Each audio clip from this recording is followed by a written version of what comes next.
there's two circumstances where the National Guard has more leeway to enforce domestic law when the law is not being enforced. We've gone over this for years now. Even liberals made the argument. If local law is not being enforced, the president has the right to call upon the state National Guard. Trump can bring in military, actual Marines and Army to enforce local laws if he invokes the Insurrection Act. He did not do that. So you think that there was an insurrection? Do you think there was an insurrection in LA? Define. Well, I don't know, under your vision of it, right? I mean, you would say the invocation of the Insurrection Act. The Mexicans were waving their own flags inside your country and declaring that they were going to take over a state for the race. I think that probably qualifies. Yeah, you know, it's funny that we have a UK person coming here to talk to me about the First Amendment, not my country. Hold on. That's why we in this country, we have a right to expression. And also, by the way, I think it's even... He's got you there. It's even extra funny. I just want to finish this and I'll let you finish. So it's even extra funny because the whole purpose that our constitutional structure and history is so fearful of standing armies has to do with British deployments of the military in the United States for like the Boston Massacre, et cetera. And so, yes, we don't need your lessons on military deployments or the First Amendment. Okay, there's no need to be petty. I was actually going to ask you a question in very good faith, so I would rein that in, please. The constitutional statutes that you're appealing to, forgive my ignorance, which specific parts and when were they written? So 1878, I think, is Posse Comitatus. That's after, and the history is really helpful here because it was after President Grant's deployment of troops in the southern states, the reaction to that, and after the Hayes-Tilden election, they passed Posse Comitatus specifically because troops were in the South enforcing federal law, enforcing civilian law, and they didn't like that. And so Congress passed Posse Comitatus. And so, yeah, the history really, really helps my case here. Yeah, I wasn't trying to refute. I was asking a sincere question. But you're being unnecessarily defensive. I'm not being combative with you. The point I'm going to lead with this is that's all well and good, but the appeal to the justification of the law appeals to a context which no longer applies. Because the reason those laws were written was an internal conversation about limits, checks and balances on the undue application of power within a homogenous population, right? The current problem that America has is they're in a state of emergency. They've imported, 10 to 15 million illegals in the last 4 to 5 years alone. The crime is out of control because of foreign investment in DAs in progressive cities, and they treat the criminals like the victims of society. So if the local authorities are not going to enforce the law and they're going to put people's lives at risk, then yes, the federal government has a duty to step in and safeguard its citizens, because if on the ground the DAs are ideologically bankrupt and endangering people, it is morally justified to have the military step in and reinforce order. Let me ask you a question. You keep bringing up legality as if it's some basis for morality. What the Nazis did was legal is the most famous argument. Obviously, it was not good. So color of law is not a justification or an argument against I basically think that there's I want to address your context argument because I think it's one that people bring up, so I will address it afterwards. I think that there's a certain threshold that we apply in terms of severity. Everyone has that you're not going to respect the laws of North Korea. You're not going to respect the laws of the Nazi regime. But I really, really value our constitutional system and structure and our history. It has produced the most prosperous, most powerful country in the history of the world. We're right now at the height of our power. And so I want to protect that system because it seems to produce really, really, really good results and protect domestic liberty. So, you'd have to have you said yourself, it's not like we can't live. You said it yourself at the start of the conversation. We've had worse times. And so it sounds to me like we haven't met that threshold, at least in your mind, that we're going to throw away our constitutional scheme of government. That's ridiculous. Who said that? Okay, and I want to address your context. That's a ridiculous straw man that no one argued. So all I'm saying is the good here is to protect our history, our Constitution. What is the circumstance by which Trump can legally deploy the National Guard? It depends. He has different authorities to legally deploy the National Guard. Emergency. Can I address his context? Emergency is one of them. It depends which kind of emergency. So like which one? So for example, the title he invoked in California, it's rebellion. It's invasion, none of which are present, and an inability to enforce law. How define invasion? Well, okay. Why should I have to define invasion right now as we speak? Because you said Trump cited invasion. He did not cite invasion. He cited the statute which calls invasion. So he's not pretending there's invasion. He does pretend there's invasion for purposes of the Alien Enemies Act, which has been rejected now even by the Fifth Circuit. Let's start over. We'll slow down. What was the basis by which Trump justified the deployment of the National Guard? He said that there was a rebellion. Do you agree with that in LA? Yeah. Okay, so it's semantic. So you agree that you agree that there was a rebellion in LA. I just want to hear you say January 6th was a rebellion. In what way? You just said so certainly you mean something when you said you agreed that what happened in LA with ICE was a rebellion. You have your own standard for what you meant by rebellion. So clearly that applies to January 6th, doesn't it? In January 6th, was there a foreign government saying that their people were agitating on behalf of? I don't know what you're talking about. That the Scheinbahn represent that like the Mexican residents were doing. They were waving flag. They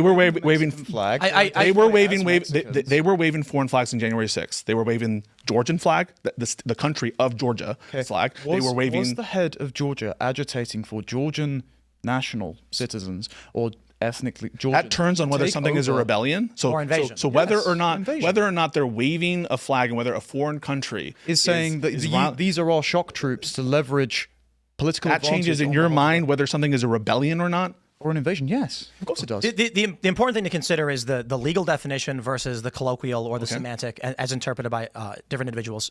Yeah. So what do you think about that? I'm saying that the perception, when you brought up, you made the comment to Connor about saying something about black communities. Whether it is true or not is not material to what I'm pointing out. I'm pointing out that there is big tech is allowing the narrative and pushing it. And there are many people who are now coming out publicly saying, yes, that's what I believe. Yeah, so I think this is exactly, if there is a problem in terms of the perception here with respect to, race, that's even more of an issue that we wouldn't want the government to be overstepping its legal bounds in terms of authoritarianism and in terms of this deployment. Because if we are concerned that people will make these kinds of stereotypes and it will infringe on other foundational protections like equal protection, I think that would be even more concerning. What if they're true? That black people, it is true that black people disproportionately commit more crime than white people. Right. So then what's the problem? The problem is the potential rights deprivation. That would you be okay with, for example, there being a lower standard to stop black people than white people go? Yes. So you're in favor of, so just to be clear. Yeah, if it saves people's lives, yes. Okay, so you're in favor of black people having a lower standard of stop than white people. This is where this kind of thinking gets. So when you ask, is this fascism? This is the kind of fascistic thinking. It's not fascism. I do want to hang on. Sorry, Tim. I have to. It's not fascism. Inequality is not fascism. Fascism is the sublimation of everybody to the state. It is a coherent philosophy. It's a stupid philosophy, but it's a coherent philosophy. Saying fascism is just saying, oh, you're noticing differences, therefore you're evil. Okay? No, you're not just noticing differences. Yes. I was happy to say that, the stats show that disproportionately black people, Hispanic people commit more crime than white people. I'm happy to notice things. What you said is not just notice it, but you want to apply a different constitutional standard. That I is to didn't say, say constitutional standard. A different search and seizure. Well, search and seizure is adjudged under a constitutional standard, the Fourth Amendment. So under that amendment, there's no black people get less search and seizure protections than white people. And you said, I just want to be clear. I'll give you an opportunity to retract it. Black people should have lower rights under that search and seizure lower standard. rights. You're being very disingenuous. Go for it. Yeah. I'm saying there should be lower it for everybody, because right now we've got a ton of murder, and those who are innocent will be protected. You have so white people should be treated the same as black people. Is that right? Hang on. Legally speaking, that's fine, but you would be justified in certain neighborhoods which are disproportionately black to have a harsher search and seizure policy, as in more police presence, more stop and search, because it would save lives. But hang on, a presence. And you could do it based off of region. If you're doing the region, like it or not, overlaps with ethnicity. Okay, but what's the you could do a melanin deployment? You can say no, this area. You don't need to get a color swatch out. You could do a deployment based on crime, and it happens to coincide. But it's not going to happen to coincide. But that's not what you said. I asked. No. It's not going to happen to coincide. That's just the honesty about it. You're going to deploy it to black neighborhoods to save the lives of black people and other people that stumble. Let me ask this. Yes. There's Wade Stotts had a really great video. Is that his name, Wade Stotts? Yes. Yeah, Wade Stotts. Yeah, he's great. He had a video where he basically talked about how the point at which you need to write down your Constitution to enforce it is when you're cooked. What are you talking about? No. This is Joseph de Maistre's principle, right? All constitutions are preceded by the morality and the ideas written in the hearts and minds of the men that wrote them. And so over generations, because you outsource the enforcement of morality to the document itself, and so the people to which the Constitution applies no longer believe in the ethic of the Constitution, and so they just start squabbling about how they can circumnavigate the statutes. That's right. Should we follow it? I mean, let me just kind of explain what this means. Yeah. The question asked is, what does Constitution refer to? What the Constitution before the United States, typically it was unwritten. So the UK, I believe you have an unwritten constitution. Is that how you guys describe it? Yes. meaning that there are general ideas of what should or should not be. The founding fathers were like, we'll have an unwritten constitution too. And then there was the debate over, no, hold on a minute, because you're going to violate our rights because we don't agree. The issue was that the states were each individual and sovereign. So I never want to hear about here's the point. I never want to hear about search warrants and shit like that from you guys. The point is, philosophically, the argument is, when you get to a point where you need to deploy a federalized police force because the views of how the country is supposed to be running is different, i.e., Donald Trump says no illegal immigration. Democrats say yes, illegal immigration. Right. Democrats say you can't enforce this law in our state. We'll object it.